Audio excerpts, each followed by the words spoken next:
How to find and wholesale vacant houses. What's up, guys? Zach Ginn here with Flip with Rick, and in today's video, I'm going to show you exactly how to find vacant properties and how to wholesale them for big assignment fees. And yes, I'm going to break down exactly what is the vacant list, how these big companies actually are pulling this list, and truthfully, so you know how the hot dog and the sausage is made from getting a vacant list pulled, what it means to pull this vacant list, and actually how to market to it the right way so you can make the most money in your wholesaling real estate business. So let's get into it. Whoa. Before I get into it, before I share with you my wholesaling vacant houses secrets, you already know we need to help this YouTube algorithm out so I can help as many people as possible absolutely for free in wholesaling real estate. You know you need to smash that like button and subscribe. All right, guys, so vacant property. You hear every YouTube guru, every YouTube coach, every YouTuber on wholesaler say, you know, vacant properties are such a great SMS, RVM, direct mail list. Our vacant lists are so amazing. And really, everyone just tells you to pull vacant leads, but they don't explain what vacant leads are, how they actually pull vacant leads, and most importantly, what's the difference between a vacant property lead versus an absentee owner? All these keywords are getting a little confusing. So we're going to break everything down step by step in today's video. So overall, what is a vacant lead? So I've done plenty of deals on vacant properties. It's one of our favorite ones to do on SMS and cold calling. So really what a vacant property is, it's basically a house that nobody lives in. It's vacant, right? So pretty obvious there. But the reason why I love vacant properties so much is because there's literally no attachment with a lot of these houses. Have you ever dealt with a motivated seller who's so attached to their property, they have this huge emotional attachment to it and they would never let it go, and they're like, I am never selling this property, or I want $1 million for it because it has sentimental value to me? Well, with vacant properties, a lot of them are inherited. They're in huge disarray. There's so much distress that's in that property. It needs so much work that they just want to get rid of the property. And honestly, the reason why I love vacant properties is because these properties are a problem to our motivated sellers. A house is an asset.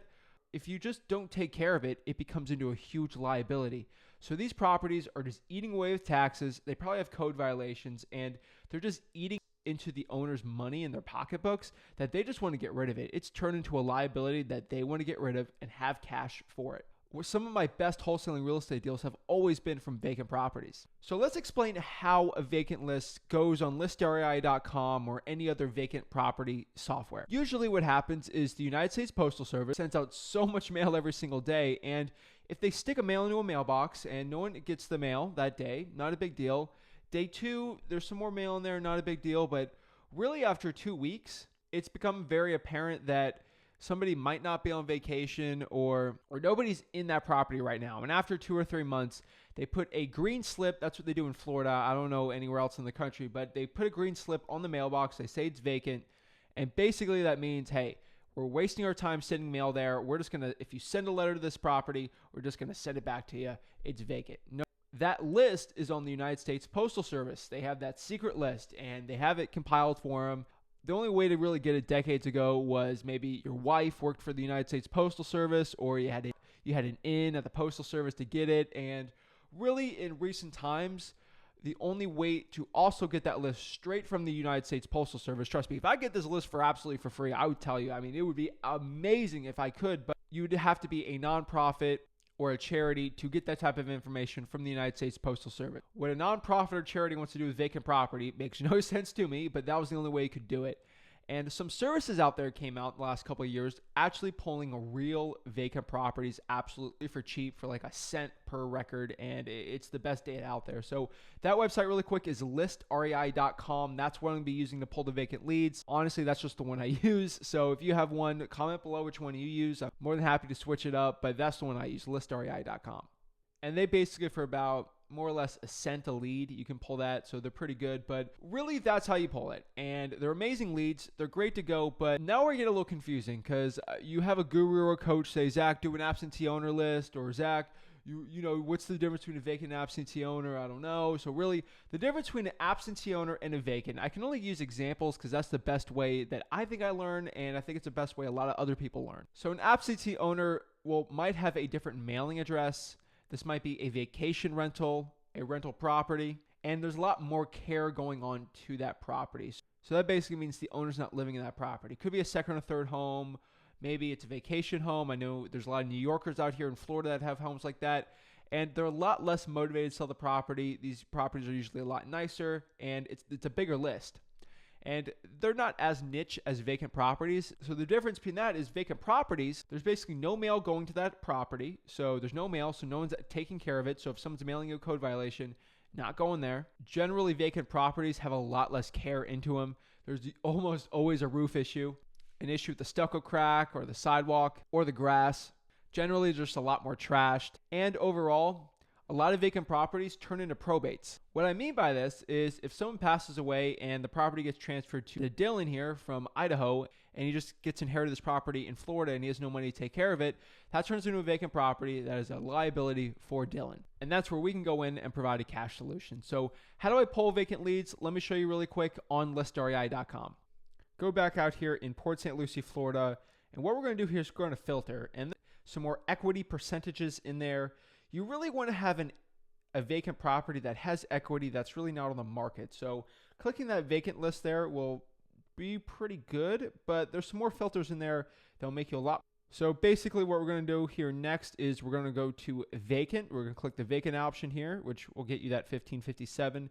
But what we're going to do here is go to property characteristics, go to residential, and you know me, I love my multifamilies, so we're going to do single family, and some of the multifamilies also while we're at it. Next here, we're going to niche this out. So you can do HOAs or not.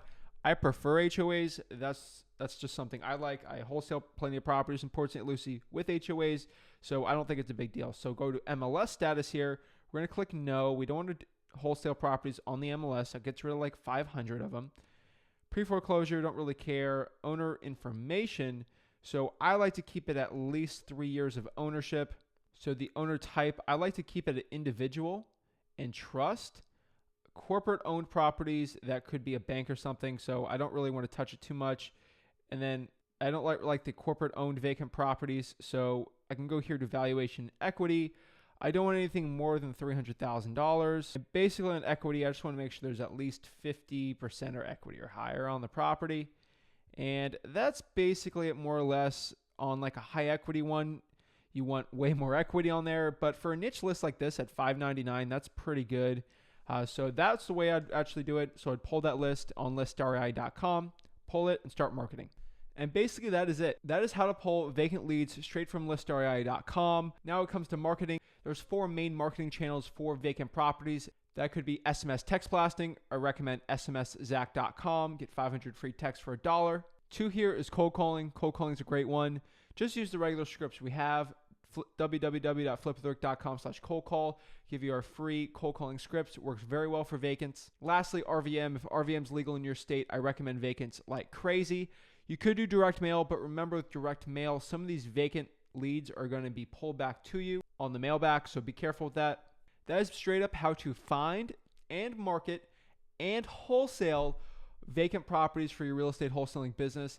Really, once you get a motivated seller, it's the same thing. There's no secrets between vacant and a high equity deal. If someone's looking to sell the property, put the property under contract for a discount, build that massive rapport, get the contract locked up, go to a cash buyer, walk them through it, assign it for a nice profit, go to closing day, get a payday, and repeat. That is it, guys. I really appreciate guys watching this video. If you got any value out of it, again, please smash that like button and subscribe.